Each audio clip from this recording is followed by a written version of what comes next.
Bonsoir à toutes et à tous. Chronique 207. Et ma foi, dans cette chronique, je vais traiter un petit peu du phénomène de l'aliénation chez Marx. Alors bien sûr, le concept d'aliénation, il faut être honnête, hein, présente, je dirais, différentes formes de variété, voire même de signification. Et il est très difficile pour, je dirais, le béotien, le néophyte, bref, celui qui s'introduit à la connaissance de ce concept, d'offrir, je dirais, un usage rigoureux.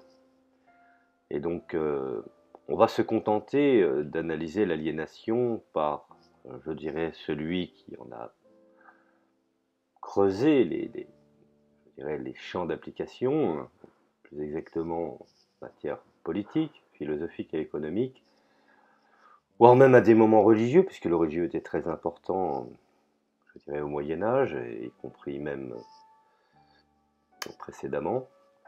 Et donc, même si on peut considérer que aujourd'hui l'aliénation est une forme de maladie mentale, qui ont été définies hein, dans le cadre de la philosophie par des penseurs classiques, hein, aussi bien, je dirais, Rousseau que Thomas Hobbes en a parlé, mais on va se contenter, je dirais, à la tradition marxienne, ou je pourrais qualifier d'ascendance hegelienne.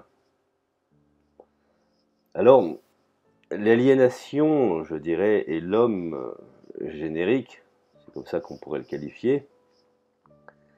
Alors, bien entendu, tout cela est à la lumière des manuscrits de 1844. Et donc, si l'homme, selon Marx, est devenu pleinement lui-même, ce qu'on qualifie d'une façon, je dirais, globale comme étant l'homme générique, et comme je le précisais encore, c'est ce qui s'en détache ou ce qui en transpire au centre, je dirais, des manuscrits de 1844. Alors, il faut rappeler que le caractère problématique dans ces manuscrits, puisque Marx les a écrits en France et plus particulièrement à Paris, en effet, ils n'ont jamais été, je dirais, des manuscrits au sens où il s'agirait de la préparation systématique d'une œuvre. À l'inverse, je dirais, de ces ouvrages très connus que sont les Grundistes, qui sont les premières versions du Capital. Alors il s'agit seulement, je dirais, de brouillons, de cahiers de notes, dont la rédaction ou même la réunion a créé l'unité, dont je dirais l'illusion d'une démarche et d'une logique qui n'ont certainement jamais eu tant de réalité dans l'esprit de Marx, alors que cela soit conscient ou inconscient. Cependant, je voudrais préciser que ces textes ou ces bribes de textes sont des témoins d'une période de la pensée de Marx, période d'interrogation bien entendu, pendant laquelle Marx cherche, je dirais, une issue qu'il trouvera définitivement qu'en sortant des cadres théoriques hérités de ce qu'on qualifie de l'hégélianisme. Alors, ce qu'il faut savoir, c'est que ces fameux manuscrits ont été découverts tardivement. Les manuscrits de 1844 sont devenus très populaires chez les philosophes. On y découvre, je dirais, un Marx bien loin des ambitions scientifiques du Capital qui utilise les catégories hegeliennes et surtout feuerbachiennes pour se livrer à la première ébauche d'une critique de l'économie politique. On peut considérer que les manuscrits de 1844 sont encore dans l'escarcelle du jeune Marx, puisqu'il y a plusieurs étapes chez Marx. Alors, on peut considérer qu'à l'époque, il fut un philosophe spéculatif. Et on peut même déterminer que provisoirement, je dis bien provisoirement, apparaissent dans ce manuscrit des concepts que Marx n'invente pas, mais qu'il retravaille, je dirais même, met au goût du jour, et qui vont finalement, au fond, influencer son œuvre tout au long de sa vie. Alors la philosophie du travail de Hegel, puisqu'il s'en inspire grandement, est retournée dans sa confrontation à l'économie politique réelle. Je dirais même que le lien intime entre le travail et l'essence humaine commence à être clarifié. Alors bien entendu, dans une optique à l'origine feuerbachienne, il reprend le concept d'aliénation et lui donne un nouveau contenu. C'est là où ça en devient intéressant. Et ce concept constitue, je dirais, le pivot de cette première critique de l'économie politique, puisqu'il s'aperçoit qu'avec la mécanisation, l'évolution, l'aliénation prend des chemins un peu différents. Alors, le communisme, bien entendu, assumé par défi dès, je dirais, 1842, voire même 1843, ouvre une première formulation théorique dont, effectivement, Marx en a vu non seulement la portée, mais également, je dirais, si je peux me permettre, la limite. Ou on pourra même dire, je dirais, les limites. Alors, nous en arrivons bien entendu à la critique de l'économie politique chez Marx. Et la philosophie de Hegel fait déjà une large place, comme je l'ai précisé, au travail en tant que tel. Hegel, il faut le savoir, est un lecteur d'Adam Smith. Et toute la section consacrée à la société civile bourgeoise, dans ce que j'appelle ces différents manifestes, qu'on appelle le Grundlinien der Philosophie der Recht, manifeste l'ambition, je dirais, de son auteur de faire de la philosophie de l'économie politique, je dirais même donner aux lois, énoncées par Adam Smith, un fondement scientifique, c'est-à-dire pour Hegel, proprement philosophique, comme Feuerbach l'a fait avec la religion. Marx retourne les catégories hegeliennes contre l'économie politique. C'est là où ça devient intéressant.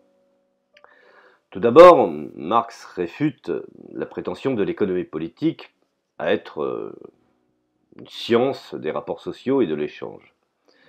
Elle est la science de l'enrichissement, ce qui est tout à fait nouveau.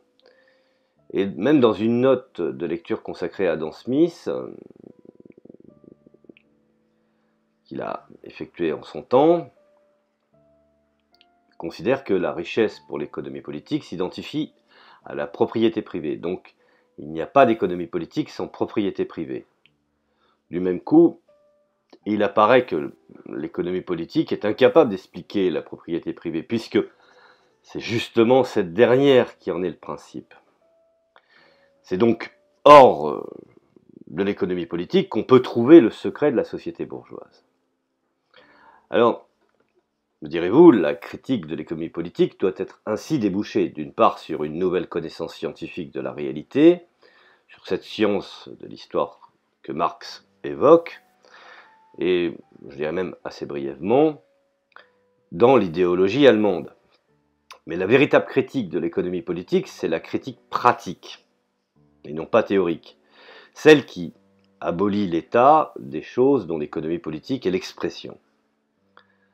Alors bien entendu, Marx se contente d'esquisser quelques thèmes qu'il ne cessera par la suite d'approfondir, et peut-être l'essentiel, le plus durable, en tout cas de ces manuscrits, on peut considérer qu'il y a un rapport intime, et pas de simple analogie, que Marx même établit entre argent et religion, de même que chez Feuerbach, la puissance de Dieu n'est rien d'autre que la puissance aliénée de l'homme, de même que cette première ébauche de la critique de l'économie politique, la puissance de l'argent est-elle conçue comme aliénation de l'activité humaine.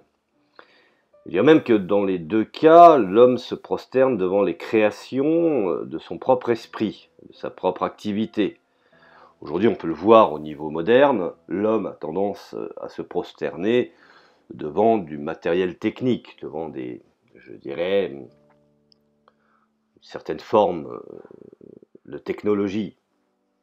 Alors que ça soit une technologie, je dirais, pratique, puisque en cas d'espèce, on peut considérer que beaucoup d'individus, on peut le voir, je l'ai constaté dans des magasins d'informatique, se mettre à genoux devant des ordinateurs Apple ou être dans une véritable transe lors de la réception d'un nouvel iPhone ou d'un nouvel appareil de haute technologie Samsung.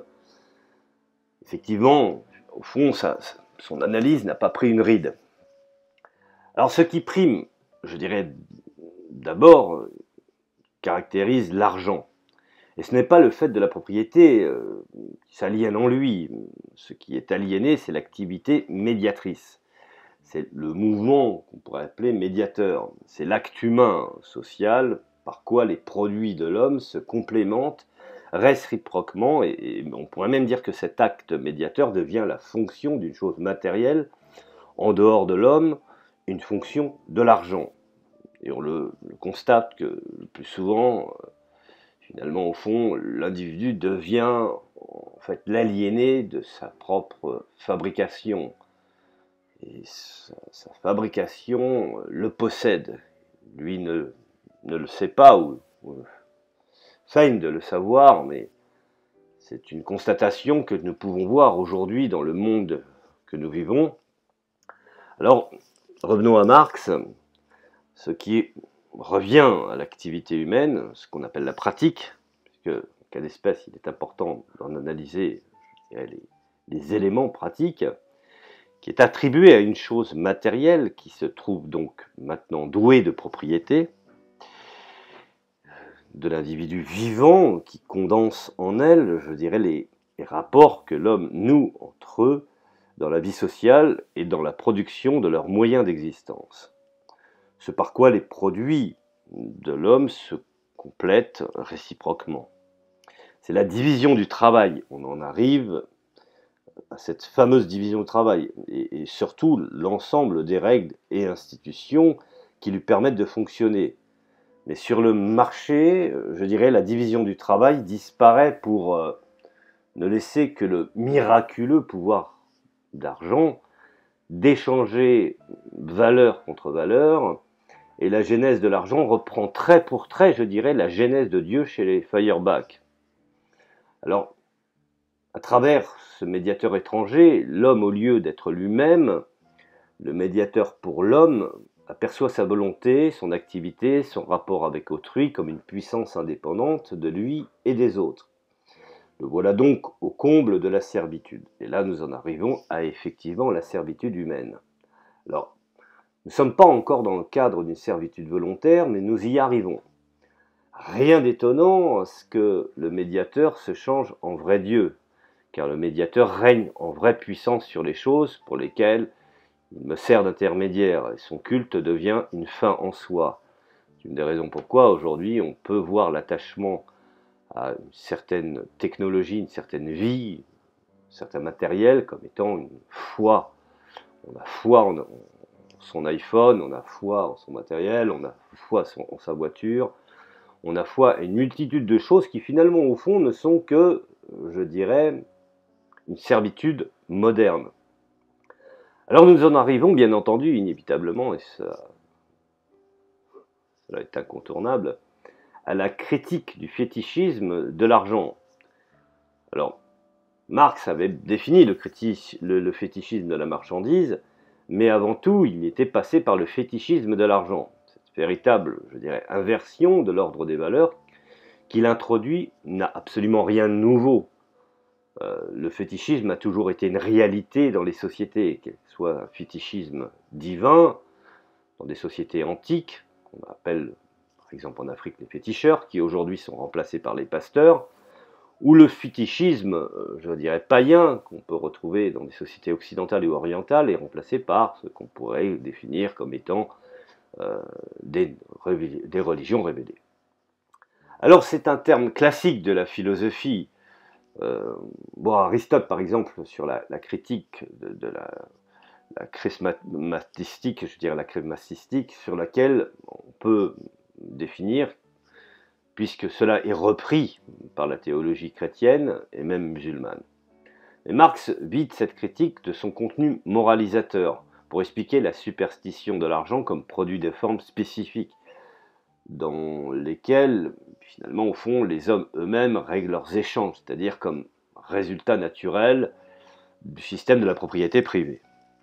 Alors, de là vient l'identité, je dirais, de la religion et de l'économie politique. On peut même dire que la pensée religieuse somme l'homme de choisir entre Dieu et Mamoun. Vous savez, le dieu de l'argent. Alors Marx montre qu'en vérité, ils sont la même chose, considérés sous deux angles différents. Dans ses manuscrits, Marx ébauche ce qui sera 20 ans plus tard le fameux passage du Capital consacré au caractère, comme je l'ai expliqué précédemment, du fétichisme ou du fétiche de la marchandise et de son secret. C'est pour ça que je vous invite à lire le Capital. De toute façon, même les plus grands capitalistes lisent le Capital. Bon. Alors, l'économie politique de Smith, de Ricardo, même de Mill, et d'autres encore, dont la liste serait longue, ne peut cependant pas être balayée, justement, contrairement à beaucoup de marxistes ou de marxiens extrémistes. Il est important de lire aussi les pontes de l'école libérale. Alors, bien entendu, comme je le disais, ça ne peut pas être balayé d'un revers de main, ça serait trop facile. Et cela ferait la part belle. Alors, en tant que science de l'enrichissement, on peut dire qu'elle révèle aussi le mouvement réel de la société. Du moins en est-il ainsi pour l'économie classique que propose Marx, et je dirais que même Marx oppose à l'économie qui prend naissance à son époque, qu'il nomme apologétique, sur quoi on peut, je dirais, porter la critique. Alors on voit comment l'économie politique fixe la forme aliénée des rapports sociaux comme le mode essentiel et originel du commerce humain, et je dirais même donne pour conforme ce qu'on pourrait appeler à la vocation humaine. Alors naturaliser ce qui n'est qu'historique, voilà ce qui peut être fait et peut être reproché à Smith ou à Ricardo et même aux autres, et donner pour l'essence humaine, ce n'est, je dirais, ce qui n'est que le produit d'un certain mode, je dirais, du commerce humain, c'est-à-dire certains rapports sociaux dans un certain mode de production. Telle est la faute majeure de ces auteurs, à mon sens. Alors il faut donc, je dirais, supposer que cette forme aliénée des rapports sociaux n'a pas toujours existé, et qu'elle, je dirais, n'existera pas toujours. Ce n'est pas un automatisme.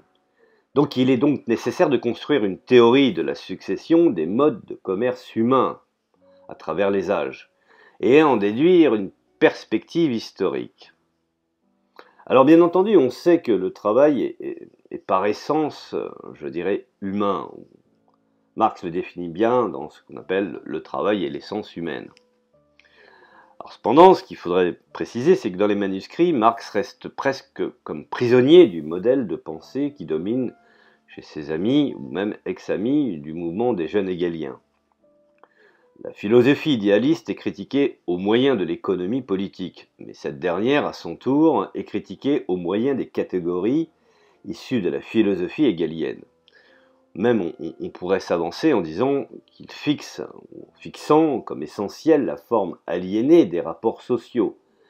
L'économie politique est tout à la fois, je dirais, l'exposition et l'apologie du travail aliéné, c'est-à-dire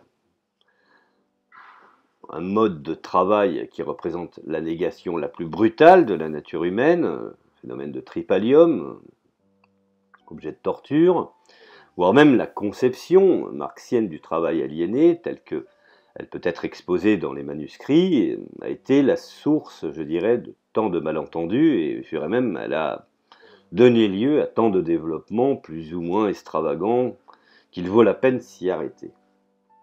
Alors, la philosophie moderne, Locke, par exemple, et l'économie politique proclament que le travail est la source de toute richesse, voire même le fondement ultime de tout droit à la propriété.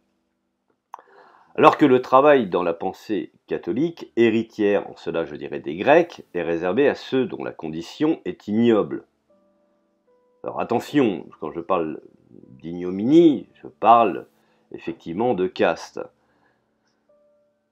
Vous m'aurez compris, dans les sociétés aussi bien grecques que catholiques, on parle bien entendu de ceux qui effectuent un travail qui n'est pas réservé à la noblesse, bel et bien aux gueux et finalement ce qu'on pourrait considérer aux damnés de la terre. Alors, cette plèbe, comme je viens de le préciser, qui ne peut vivre qu'en usant du travail de ses bras, après la Réforme, une vie consacrée au travail et à la production de la richesse est considérée comme le moyen, ou je dirais même le meilleur moyen de vivre sa foi. Vous savez, le travail est une adoration. Et nous avons ça dans toutes les religions. Alors, bien entendu, cette proclamation officielle de la valeur travail contredit les rapports réels qui existent entre les hommes dans les sociétés, ou même dans la société bourgeoise, ou société de classe. Alors que, d'après l'économiste, je dirais c'est seulement grâce au travail que l'homme augmente la valeur des produits naturels, et que le travail est sa propriété active. D'après la même économie politique, le propriétaire, entre guillemets, foncier, le capitaliste, qui, en tant que tel, ne sont que des dieux privilégiés et oisifs, et sont partout supérieurs à l'ouvrier, et lui imposent, finalement, au fond, sa doxa, sa pratique, ou ce que certains pourraient appeler sa foi. Bien entendu, quand on parle de foi, la foi du puissant se traduit par une forme de loi et de contrainte. Alors cette contradiction entre le discours et la réalité ne fait pas de l'économie politique, je dirais, un simple camouflage, voire même un mensonge de classe dominante, ou même pour légitimer, je dirais, leur domination. Alors à sa manière et sans le vouloir, je dirais que l'économie politique expose la contradiction fondamentale et finalement la scission entre le travailleur et son travail. Et cette scission est le travail aliéné qui s'exprime dans la séparation et l'opposition entre le travail d'un côté et, ma foi, le capital et la propriété foncière de l'autre. Alors Marx considère à cette époque cette question comme essentielle parce qu'il a un lien organique, une unité entre toutes ces aliénations, je dirais, et le système de l'argent. Et de cette aliénation, Marx donne trois définitions qui sont d'autant, je dirais, de moments du développement du concept. Alors, le produit du travail s'oppose au travail comme un être étranger, comme une puissance indépendante du producteur. Alors, en affirmant cela, Marx prend le contre-pied, ou prend à contre-pied, je dirais, Hegel. Pour ce dernier, le travail est justement ce par quoi l'homme transforme une nature étrangère en monde de l'homme, un monde dans lequel, bien entendu, il ne peut se reconnaître parce que les choses sensibles portent la marque de l'esprit. Alors si on voudrait parler d'une façon globale, superficielle, voire même en général, ou d'une façon abstraite, Marx pourrait à la rigueur admettre cette position, mais il ne s'agit justement pas d'en parler ou de parler en général. Il s'agit de définir le travail dans les conditions de l'économie politique. En général, si on se place d'un point de vue anhistorique, la réalisation du travail et sa matérialisation. Dans les conditions de l'économie politique, cette réalisation du travail apparaît comme la déperdition de l'ouvrier. La matérialisation comme perte, je dirais même comme servitude matérielle. On pourrait qualifier l'appropriation comme aliénation ou même allons plus loin comme le dépouillement. Alors dans les conditions de l'économie politique, on peut dire bien que le concept ne figure pas encore dans les manuscrits que l'appropriation et le dépouillement, parce que l'appropriation est du côté du capitaliste et du propriétaire foncier, comme je l'ai énoncé précédemment. Ou encore, je dirais même, si on veut garder l'idée hegelienne du travail, alors il faut, dit Marx, constater que le travail dans les conditions de l'économie politique moderne est contradiction avec son propre concept. Et par voie de conséquence, je dirais l'union du concept et de la réalité, de la réalisation, de l'idée, demande la négation du travail dans des conditions de la société bourgeoise. Notons qu'il est à préciser que, cependant, Marx expose l'aliénation du travail en partant de sa forme logique, ce qu'on pourrait définir des unités de contrainte, l'appropriation, qui est un dépouillement, sans vraiment donner place au développement matériel qui explique le paradoxe de l'économie politique. Alors bien entendu, on a des formules descriptives où la coquetterie, si vous me permettez l'expression, avec la dialectique hegelienne est poussée aussi loin que possible. Je dirais même que la réalisation du travail se manifeste comme déperdition de la réalité, au point que, je dirais, l'ouvrier est privé de sa réalité jusqu'à en mourir d'inanition. Alors l'objectivation se révèle à un tel point la perte de l'objet que l'ouvrier est spolié de ces objets indispensables, non seulement pour vivre, mais aussi pour travailler. C'est ce qu'on appelle, on passe de la collectivisation des moyens de production à la propriété des moyens de production. Alors, on trouve ici, je dirais, un traitement analogue à celui de Feuerbach, qui fait subir à la philosophie hegelienne de la religion, mais on y trouve encore, je dirais, très loin de l'approche scientifique en renversant les formules de la philosophie spéculative. On reste encore, je dirais, dans une certaine forme de philosophie, je ne vais pas dire maladroite, mais spéculative en l'absence effectivement de certitude. Alors, ce qu'il faut savoir, c'est que l'aliénation ne concerne, je dirais, pas seulement, mais elle concerne l'acte de production lui-même. On y retrouve par exemple les mêmes procédés à l'œuvre dans la description de la deuxième dimension du travail aliéné. Alors si le produit du travail est dépossession, je dirais la production elle-même doit être dépossession. On reste toujours dans ce qu'on appelle une dynamique pratique, donc une dépossession en acte. Alors, me direz-vous, en quoi réside cette dépossession? Bien entendu, dans les conditions de l'économie politique qu'on pourrait définir d'actuelle. Alors le travail est extérieur aux travailleurs, c'est un travail forcé, non volontaire, puisque cela devient finalement une contrainte. Le travail n'est qu'un moyen au service d'une fin étrangère, puisqu'elle sert des intérêts dont il n'a pas d'impact dessus. Ces trois caractéristiques définissent à contrario ce qui devait être une activité productrice, conforme à l'essence humaine, une activité dont, je dirais, dans laquelle l'homme peut s'affirmer, déployer toutes ses potentialités, qui sommeille en lui, dira Marx dans, je dirais, le livre 3 du Capital, une activité libre, et enfin, ma foi, une activité qui est une fin en soi. Alors, l'aliénation réside dans le fait que l'activité du travailleur appartient à un autre. L'aliénation de soi découle de l'aliénation de l'objet. Mais elle produit à son tour une véritable inversion du sens de la vie humaine. Donc elle part dans un objectif, je dirais, d'espoir de conditions humaines, et elle en arrive effectivement à être inhumaine.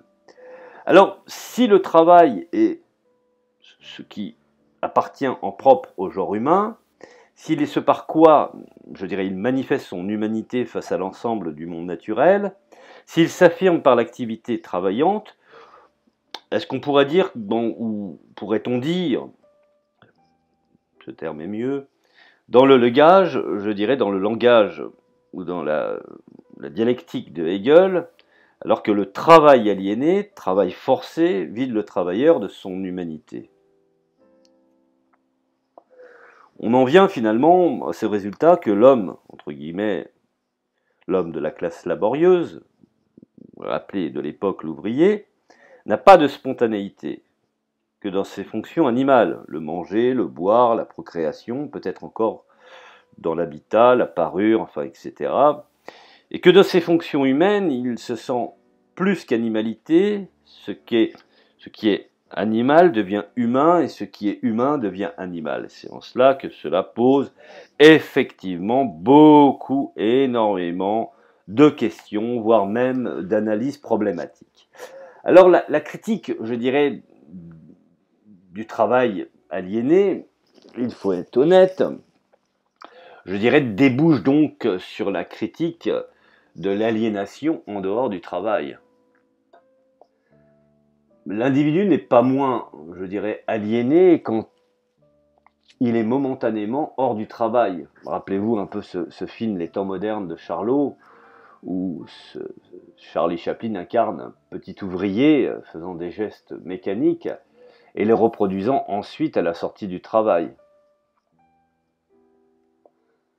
Alors, on retrouve effectivement aussi bien ce conditionnement de l'aliénation dans le cadre du repos et même du loisir, et quand il travaille, par exemple les années 60, avec notamment le mouvement situationniste qui développeront jusqu'à leurs conclusions les plus radicales analyses de critique de l'aliénation de la société de consommation, critique du travail en tant que tel. Guy Debord et son fameux ouvrage La société du spectacle en est, je dirais, un témoin lumineux.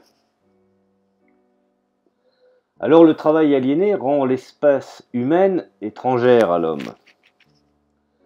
Et cette même, je dirais, cette troisième définition, je dirais, renvoie directement à Feuerbach et à l'essence, je dirais, du christianisme. Et je pourrais même citer la définition de l'essence de l'homme en général. Alors, quelle est donc la différence essentielle de l'homme et de l'animal? La réponse la plus simple et la plus générale est aussi la plus populaire, et la conscience. Mais la conscience au sens strict, car la conscience au sens du sentiment de soi, de la faculté de discernement sensible, de la perception et même du jugement des choses extérieures d'après leur caractère sensible, détermine une telle conscience et ne peut être contestée par l'animal. Mais la conscience au sens le plus strict n'existe que là où un être peut être, je dirais, a pour objet son genre, son essentialité, et la science est la conscience des genres. Voilà. Bon, ça c'est la définition de Marx, qui n'est qu'une autre formule définie par Feuerbach dans d'autres analyses. Alors, l'homme appartient à une espèce d'êtres qui pratiquement, théoriquement, font d'eux-mêmes et de toutes choses leur propre objet. Je dirais qu'en ce sens, même cela n'est qu'une façon d'exprimer, je dirais, la même idée, qu'ils se comportent à leur égard comme à l'égard d'une espèce actuelle et vivante. L'homme se rapporte donc à lui-même comme un être universel, donc libre. Alors, contre l'universel abstrait qu'il reproche, je dirais, à Hegel, Feuerbach et Marx soutiennent un universel naturel qu'on pourrait qualifier comme étant le genre. Alors, ce qui caractérise le genre humain, c'est précisément la vie libre et consciente, défait de toute forme d'aliénation. Mais là encore, il ne faut pas le comprendre abstraitement, comme le fait, je dirais, la philosophie spéculative, j'en ai parlé précédemment. Et l'homme, comme l'animal est une partie de la nature, il vit de la nature non organique, ce qui veut tout simplement dire qu'il y a un continuum qui relie les individus à ce que Spinoza appelait leur partie extérieure, mais l'homme est plus universel que l'animal, parce que la sphère de la nature dont il vit est plus universelle que celle de l'animal, du fait de sa conception. On le voit même dans ses atrophies. on parle d'universalité du marché, universalité des forces, universalité de l'empirisme. Donc l'homme a une conception, je dirais, plus universelle. Bon. Alors, bien entendu, les plantes, les bêtes, les minéraux, l'air, la lumière, etc., finalement, au fond, forment en théorie une part de la conscience humaine, soit en tant qu'objet, je dirais, de la science, de la nature, soit en tant qu'objet de l'art également, ce qui va aujourd'hui en découdre sur, je dirais, les nouvelles technologies appliquées aux citoyens lambda pour créer plus, je dirais, de passion, mais finalement de loisir. Alors la nourriture spirituelle que l'homme doit d'abord préparer pour en jouir et finalement les assimiler. Mais je dirais en séparant l'homme du résultat de son travail, en le séparant de sa propre activité, le travail aliéné sépare donc l'homme de la nature et de son moi, c'est-à-dire de son activité vitale. Le travail, activité vitale, apparaît, je dirais, maintenant en tant que travail aliéné comme simple moyen. Mais alors, direz-vous, la vie elle-même apparaît comme un simple moyen de vivre. Alors, bien entendu, à bien des égards, il pourrait sembler que les manuscrits ébauchent sous une forme encore philosophique ce que Marx va développer bien plus tard. Après tout, si on lit la section 1 du livre 1 du Capital, on trouve des formules qui semblent faire écho aux formules des manuscrits de 1844. Ainsi, après avoir, je dirais, souligné la dualité des valeurs d'échange ou des valeurs d'usage, Marx écrit « Le produit du travail acquiert la forme marchandise dès que la forme valeur acquiert la forme de la valeur d'échange, opposée à sa forme naturelle, dès que par conséquent il est représenté comme l'unité dans laquelle se fondent les contrastes. » Ici, par exemple, on peut définir que la valeur d'usage devient une forme de manifestation de ce contraire. Et par conséquent, le travail concret devient la forme de manifestation de ce contraire et le travail humain, finalement, devient abstrait. Alors les rapprochements superficiels ne doivent cependant pas nous tromper. Le dispositif, je pourrais définir comme conceptuel, est radicalement transformé. En réalité, dans les manuscrits de 1844, Marx essaye encore de penser contre Hegel dans un schéma théorique encore hegelien. Et on peut même constater en quoi consiste l'élaboration de ce qu'il va devenir plus tard le Capital, en plusieurs volumes. Et pour l'heure, je dirais pour le moment, il est important de comprendre certaines clés. Alors toute la critique du travail aliéné conduit à la thèse de l'homme contre être générique.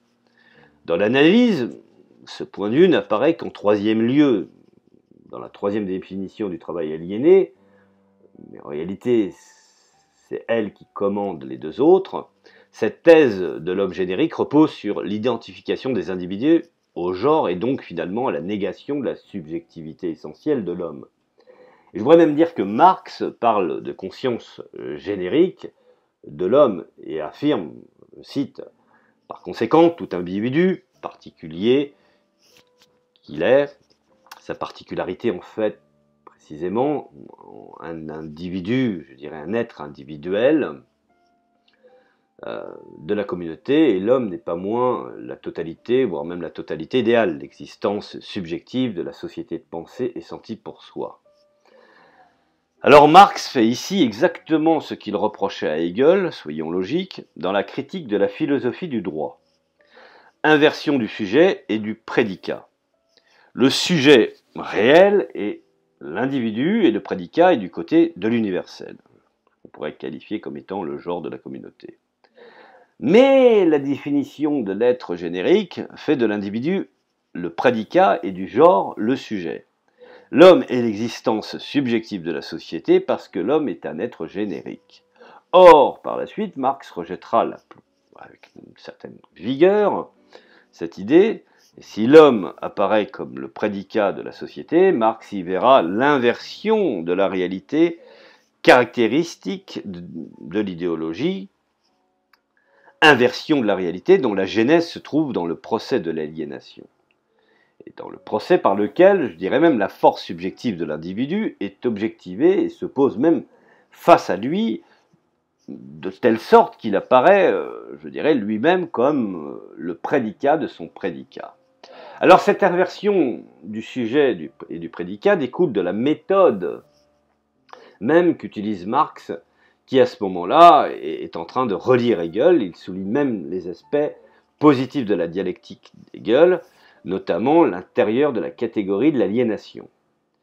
L'immense mérite de la phénoménologie de Hegel et de son résultat final, la dialectique de la négativité comme principe moteur et créateur, consiste tout d'abord en ceci. Hegel conçoit l'homme, l'autocréation comme processus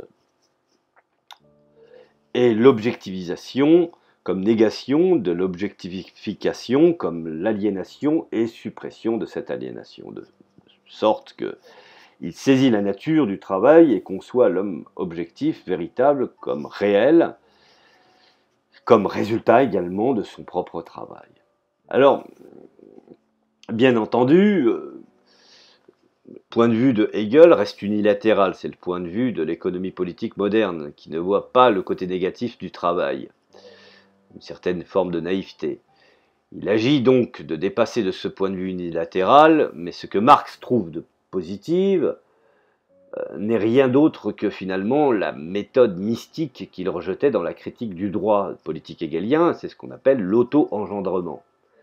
Auto-engendrement du réel, bien entendu. Et à partir de ce concept, ainsi, le communisme est-il conçu non comme l'égalitarisme frustre et la propriété commune, mais comme le naturalisme achevé, ce que certains qualifient d'une façon, je dirais, un peu vulgaire ou non compris sur les théories communistes. Alors la première philosophie du travail qui expose les manuscrits de 1844 marquait l'invasion de la métaphysique allemande dans l'économie, la construction a priori du prolétariat. Alors ces manuscrits conduisent à faire la révolution d'une certaine vie espérée, et l'identification du prolétariat au négatif implique que l'être du prolétariat n'est plus rien d'autre que l'autodéveloppement de la négativité. Souvenez-vous que Marx et Engels justement parlent de prolétariat et de Lumpenprolétariat, c'est-à-dire de face cachée, face obscure et face positive. Alors ces textes n'auront, j'aurai aucune suite dans l'œuvre de Marx, même si les marxistes en feront, je dirais à tort, il faut être logique, le moyen d'un ressourcement antidogmatique. Ils sont la dernière tentative de couler, je dirais, le contenu philosophique nouveau que Marx découvre en 1843 dans le schéma de la vieille philosophie allemande. L'étape suivante sera celle d'un règlement de compte général avec la philosophie spéculative, tant idéaliste que matérialiste. Car Marx lui-même fera une autocritique sur la théorie de Feuerbach. Alors, nous en arrivons effectivement à l'exploitation, voire à l'aliénation et l'émancipation. Le concept d'aliénation est ambigu, possible, je dirais nourrit toutes les confusions, comme je l'ai dit en introduction. Non que Marx l'abandonne définitivement dans les grands disques, précisément au moment où, à la fin des années 1850, Marx relie Hegel et l'aliénation fait un retour en force remarquée. Lucien Sèvres, qui en est effectivement un spécialiste, a, je dirais, établi pas mal de travaux sur cette forme d'aliénation dans différents ouvrages que je vous invite à lire. Revenons à ce fameux livre premier du Capital, qui n'en garde que de peu de traces et pratiquement aucune, je dirais, dans la traduction française, c'est pour ça qu'il est important de maîtriser l'allemand, mais on retrouve pourtant des descriptions qui semblent proches de celles des manuscrits parisiens. Ainsi, dans le chapitre consacré à la manufacture, le livre 1 du Capital. Et je cite, « Ce n'est pas seulement le travail qui est divisé, subdivisé et réparti entre les divers individus, c'est l'individu lui-même qui est morcelé et métamorphosé en ressort automatique d'une opération exclusive, de sorte que l'on trouve réaliser la fable absurde de Menenius Agrippa, représentant un homme comme fragment de son propre corps. » Le mot aliénation n'y est plus, mais c'est bien la réalité décrite dans les manuscrits qu'on peut retrouver. Mais du point de vue de la méthode, la différence est considérable. Désormais, je dirais même que l'aliénation a rang de description phénoménologique, mais elle n'est plus le mouvement même qui engendre la réalité sociale. Si le travail apparaît comme un travail aliéné, c'est parce que l'ouvrier, dans les conditions dans lesquelles il se trouve, voire même est soumis, à la domination du capital est le terme central, même si absent des manuscrits, et qui est désormais transformé par le terme d'exploitation. Ce bouleversement, je dirais même conceptuel, a des conséquences importantes, puisque la première est liée à l'abandon de la thèse de l'homme comme être générique, et la seconde concerne la question du travail dans les manuscrits. Le travail est la manifestation de l'essence humaine, et c'est, je dirais même, pourquoi les conditions de l'économie politique qui séparent l'homme de son travail sont celles de la pire aliénation, celle de la perte de l'humanité, celle d'un homme dépouillé de tous ses attributs, comme disait Ezra Pound, une entité économique, homo economicus, et on retrouve ici même, là, cette problématique de ces textes ultérieurs de Marx, par exemple la critique du programme du Gotha, qui affirme que le communisme, ou même dans le communisme, on pourrait même dire ça comme ça, le travail ne sera pas simplement un moyen de satisfaire les besoins de l'homme, mais qu'il deviendra le premier besoin humain. Mais ce ne sont que des traces, des réminiscences. La problématique du capital est toute différente. Le travail est toujours, quelles que soient les circonstances économiques et sociales, une activité dictée par la nécessité, et je dirais même, donc il n'a jamais véritablement été une activité libre. La seule liberté en ce domaine réside dans le contrôle par les individus de leur propre activité. Et la véritable liberté, affirme Marx, commence au-delà du travail nécessaire. Et cette analyse fait de la question de la durée du travail une question, je dirais même, centrale, une question pivot. Alors, la substitution de l'exploitation à l'aliénation entraîne encore une autre conséquence. Dans les manuscrits, le communisme est le dépassement de l'auto-aliénation de l'essence humaine. Il est l'humanisme intégral, c'est-à-dire la réalisation de l'essence humaine, la coïncidence de l'individu, de la communauté, et c'est cela, la réalité de l'être générique. Dans les œuvres de la maturité, il s'agit non pas de la réalité d'une essence humaine, mais de l'émancipation des individus, laquelle, bien entendu, suppose la transformation des rapports sociaux de production. Alors l'expropriation des expropriateurs, l'organisation de la production sous le contrôle des producteurs associés, ainsi la critique de l'aliénation change-t-elle radicalement de statut. Après les manuscrits parisiens, je dirais de principe explicatif, elle devient une forme de pensée, ou même de la pensée qui doit être expliquée à partir de la structure sociale. Il ne s'agit pas, à l'instar de certains commentateurs, d'expulser le concept d'aliénation, parce qu'il demeure, il ne s'est que transformé, adapté à la société dans laquelle, effectivement, chaque individu a sa part de contraintes. On peut parler de maturité, il s'agit seulement de comprendre le déplacement radical des concepts au sens du rejet brutal de l'hegélianisme qui s'est opéré chez Marx au tournant des années 1844-1845. Effectivement, je pense que j'en arrive à la fin de cette fameuse explication. J'espère que je n'ai pas été trop long et pas trop compliqué, mais il est important de comprendre que aujourd'hui, ce que la classe ouvrière ou ce que les exploités revendiquent comme l'anti-exploitation n'est qu'une forme d'aliénation transformée. Et donc finalement au fond de pathologie. Et cela, bien entendu, fera l'objet d'une autre chronique. Et je vous remercie de m'avoir écouté, et je vous dis à la prochaine chronique.